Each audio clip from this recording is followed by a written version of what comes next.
Ready, start.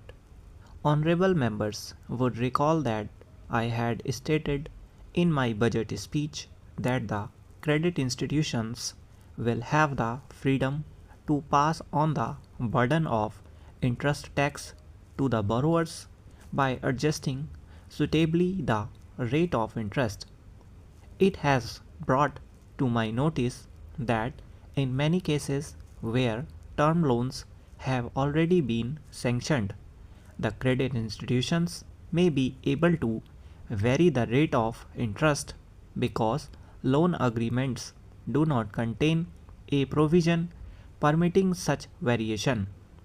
I propose to move an amendment to the bill to provide overriding legal authority to the institution to vary the rate of interest if they so desire in order to pass on the burden of interest tax to the borrowers. Further, I also propose to exempt from the imposition of interest tax cooperative land mortgage banks, cooperative land development banks, and cooperative societies engaged in the business of banking, which cater primarily to the needs of farmers and village artisans. My proposal to extend the coverage of the expenditure tax to the expenditure incurred in restaurants providing superior facilities like air conditioning has been generally welcomed because these restaurants are patronized by the affluent sections of the societies. It has, however, been pointed out that the criteria for identification of restaurants expenditure in which would come within the purview of the proposal tax is cumbersome in the form in which it is contained in the bill. I therefore propose to modify it and adopt a single criterion which will be that the restaurant is air conditioned. I will be moving necessary amendment to the bill for this purpose. I propose to make some modification to the proposals in the bill relating to deduction of tax at source from certain payments.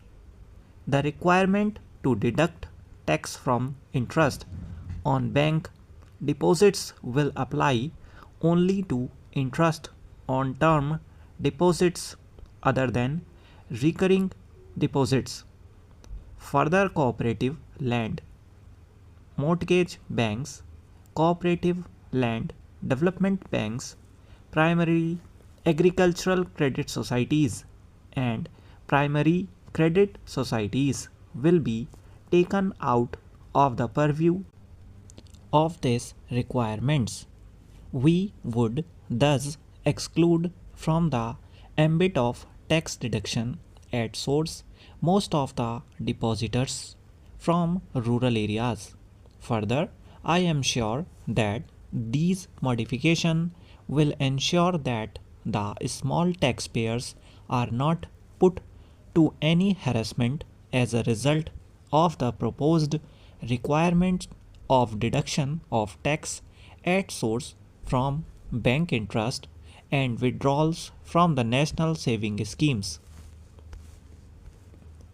Honorable members may be aware that under an existing provisions in section 197A of the Income Tax Act, individuals not having any tax liability can obtain payments without deduction of tax at source by furnishing a declaration in writing in duplicate in the prescribed form.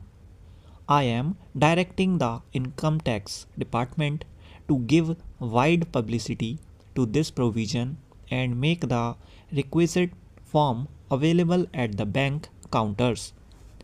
It has been brought to my notice that the proposed requirement of deducting tax at source from winnings from races and payments of commission on sale of lottery tickets would impose an onerous burden on person responsible for paying these amounts. With a view to mitigating this hardship, I propose to provide for a threshold limit of 2500 for deducting tax at source from winning from horse races. Tax will be deducted at source on commission, etc. on sale of lottery tickets only if the payments at any time exceed rupee 1000. I also propose to make a clarification amendment to Section 32 of the Income Tax Act relating to deduction for depreciation in computing business profits for tax purposes. Under the proposed amendment, no depreciation will be allowed in respect of any plant and machinery, the cost of which gets amortized in one or more years under any further provision of the Income Tax Act.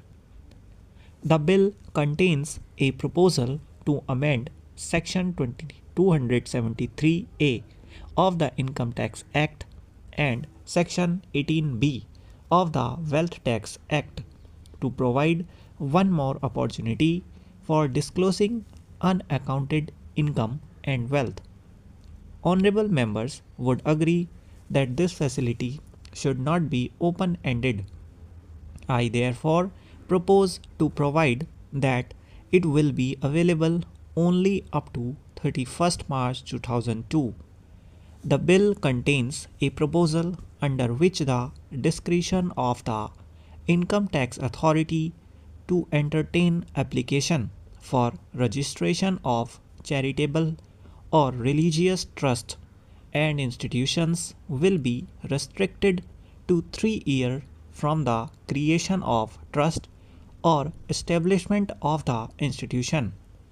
It has been pointed out that this proposal may prove to be harsh, particularly for trusts and institutions in remote areas who might not be fully informed about the intricacies of tax laws and procedures. I therefore propose to provide that a trust or an institution may apply for registration at any time. However, an application made after the expiry of 1 year from the date of its creation or establishment will relate back to the date of such creation or establishment only if the delay beyond the initial 1 year is or valid reasons. Thank you for the video.